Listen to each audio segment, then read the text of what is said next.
I'm Jill, and with me today is my daughter, Holly. These paintings are two that we did about a week ago. This is the pour paint method. Each of us did a different technique. So today we're actually going to do two new paintings and demonstrate that for you. So I hope you enjoy, and we're going to go ahead and get started. The first thing that you need to have for pour paint is a pouring medium, and that's just basically stuff that you add to your paints to kind of thin it out so it is of a pourable consistency. So it'll float. Yeah, it flows a lot better. So what we're using, 5 ounces of the Floetrol, 2 ounces of the Liquitex, an ounce of the Elmer's Glue All, and then the water, I say about a teaspoon, but again, it's just how much you need to create a good pourable consistency. We like to mix ours in a cup with measurements. It's just a little bit easier to keep track of, and that's where we get the 5, 2, and the 1, and that comes up to our 8 ounces in our cup. So we're going to go ahead, we've got some pouring medium already made up, but we're going to go ahead and make another cup just to show you how to do it and to give us a little bit of extra for working. So we're going to start with the 5 ounces of Floetrol, and you have to shake everything up really, really well. Okay, so here's the Floetrol that we're using. Just make sure that you're shaking up your product really well to prevent clumps and lumps. All right, with this one, we're doing the 5 ounces, and I've noted it on each container. It helps us and it helps you. All right, now we are doing 2 ounces of the Liquitex. And again, these have already been shaken up off camera, but just remember to shake yours up really good. So just head up to 7 ounces with this. All right, and then we're going to do an ounce of the Elmer's Glue. And then this will bring us up to our 8 ounces. All right, and we're going to add just a little bit of water. We can add more if we need to. And you want to be careful of putting air bubbles in your pouring medium and your paint mixture, because the air bubbles will show up on your canvas. You can always torch your canvas afterwards if there are bubbles, like they're unavoidable. All right, so I'm just going to go ahead and pour this into our jar. And you can store it in really any kind of container that you want to. We just happen to have a huge mason jar. We went to dinner after Holly's boyfriend graduated from college, and they had super sweet, super loaded milkshakes that came in these big jars. They had candy in them, they had whipped cream on them, you name it, they had the flavor. Cupcakes. All right, so I'm just going to go ahead and close this and give it a quick little shake to mix the old with the new. All right, so we've moved over into the camera some things that we like to use. We found a product at Michael's, I'm going to let you hold it, called Color Pour. They have iridescent powder that you can add to your paint. All right, they also have foil flakes that you can put on. I think it's best to put those on after you've already poured the paint, because if they're in your paint, they're gonna drop down to the bottom and not be able to be seen. And they also have, in that same Color Pour family, they have pre-mixed paints.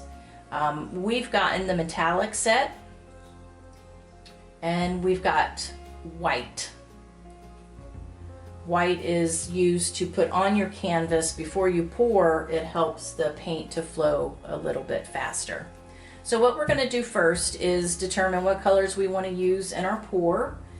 We generally like to have 4 to 5 colors, so we've each got our little cups here. And what you're going to do, you're going to mix 2 parts of your pouring medium to 1 part paint. Now with the Color Pour paints, those are already pre-mixed, but we did add, the last time we used those, we added a little bit of extra pouring medium just to make the paint go a little bit farther, and we didn't notice a difference that it affected the paint at all. So we're going to go ahead and pick our colors and get ready to create our pour paint. Okay, so we've gotten our colors, and we're just using art paints. We found these at Michael's as well, but you can get these at Walmart. You really don't need to spend a lot on these craft paints. And this is the pre-mixed paint. So these are the colors that I'm going to use, and I'm also going to use this pearl white, but she's going to use that also. So we're going to start mixing our colors. And what you want to do again is 2 parts of the pouring medium to 1 part paint. Now we're just going to add our colors to each individual cup and get those ready for combining them into a single cup. And I'm going to be adding the color pour pigments. They don't mix well in the paint, but after you pour the paint onto canvas, that brings up these bubbles of shimmer, and it looks really pretty on the canvas.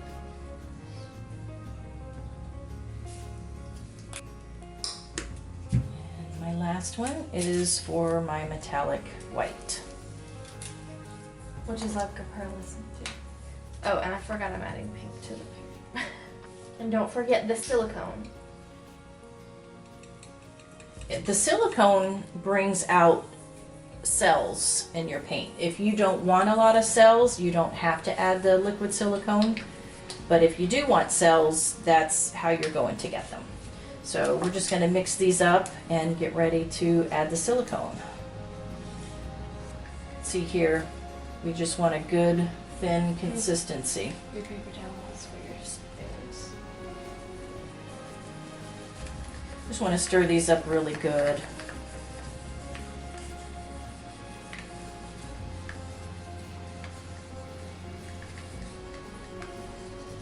It's like a peachy look. Let me see. Oh, that's pretty. Okay, I flubbed. I need some paint pour medium. I made a color that I didn't like, so we're scratching it.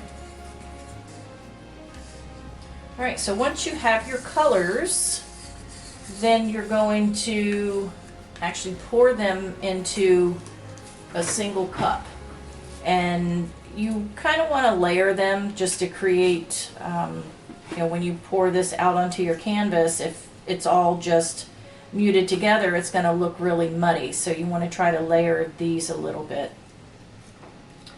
So I'm going to go ahead and add some silicone into my colors. I don't like a lot of cells, so I don't put a lot in there. All right, so now we're just going to go ahead and pour into our regular cup. And you can start with whatever colors you want, layer them however you choose.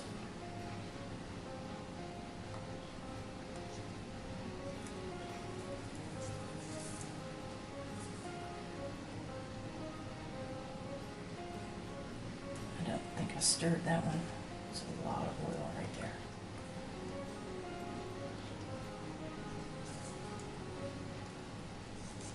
Again, it's nice to have a clear cup to do this so you can kind of see what your layers are doing. I'm going to pour some white on the canvas that's already pre-mixed, just so the paint flows a little bit better once I put my colors on it. And this will just help it get around the corners, which is quite difficult when you have a dry canvas. I think I want to go ahead and sit mine up on my cups here. Okay, so we've gone ahead and added our little cups because you don't want the canvas sitting directly on your surface. You want to have a little bit of space for this to drip off so you don't have smudged edges. So now I'm just going to pour the white on my corners like Holly did. And I'm just going to go ahead and take an offset spatula and spread it around. I'm not left-handed, so I'm struggling here. Just don't want to get my arm in the way. You want the white just to kind of touch the edges, maybe even flow over a little bit. And again, that's just going to help your paint flow when you start moving the canvas around to create your pattern. This stuff is very strong.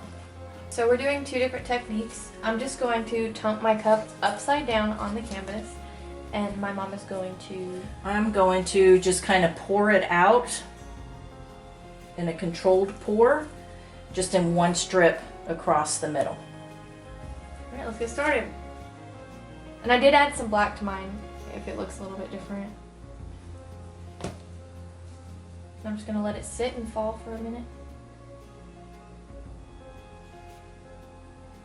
Ooh, that already looks cool. Looks like little fingers.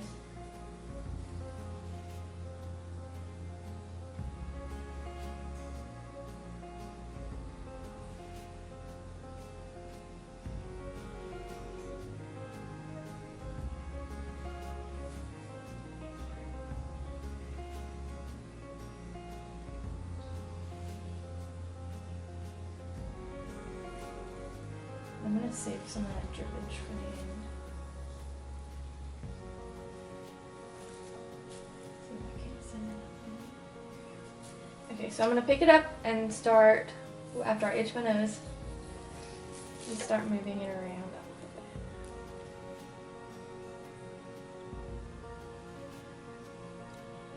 You just want to tilt the canvas in all different directions. It's important to get a good bit of the paint off the canvas, because the more you have on there, the more prone it is to cracking when it dries. This right here looks like a little ghost. That's fun. I got more of the like lightning effects in this one. Oh, sweet.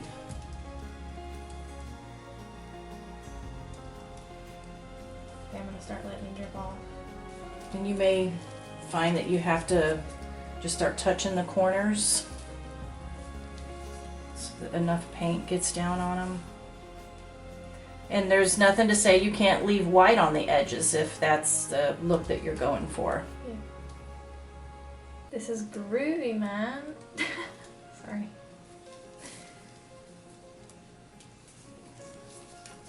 And I do like to touch the sides of mine just to make sure there's no white coming off. I can't wait for rodeo. Yeah, I love rodeo. This just reminded me of rodeo. Don't know why. That's a beautiful color and pattern. Yeah, I like it. And the last side, last corner.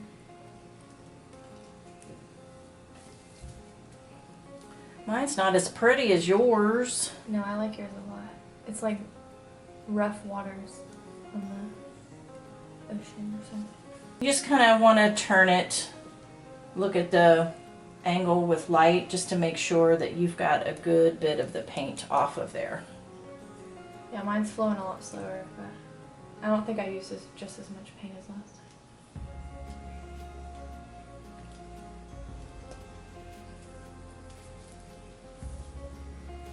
I also don't like this corner. I don't like this corner with just that speck of gold. This fluff of gold there. It gets really difficult to hang on to it once you've got paint on all sides. Just trying to cover this corner down here a little bit.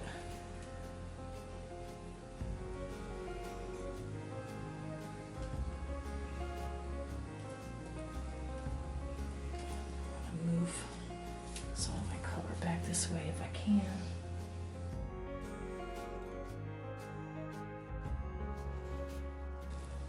Beauty is in the eye of the canvas holder. I don't know what this is. I don't either. Looks like a glob. Here's another one here. Okay. Trying to get some more of that black off. That's a perfect amount of black though. Yeah.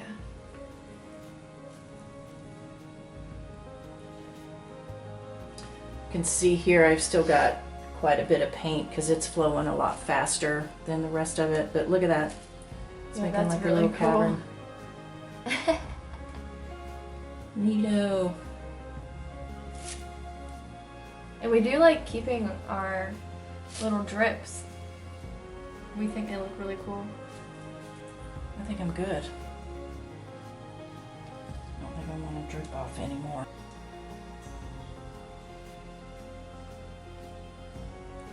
Okay, and then you do want to get all the drips off of the edges of your painting so they don't dry thick and bumpy, because that is not fun to get off or to try to hang your painting with. We don't have a craft torch, so we just use just a long lighter. Sometimes it helps, sometimes it doesn't. A lot of times we do it if we need to pop bubbles and stuff. Yeah, sometimes the lighter with the silicone will create more cells on your painting. You just have to be careful because it's flammable.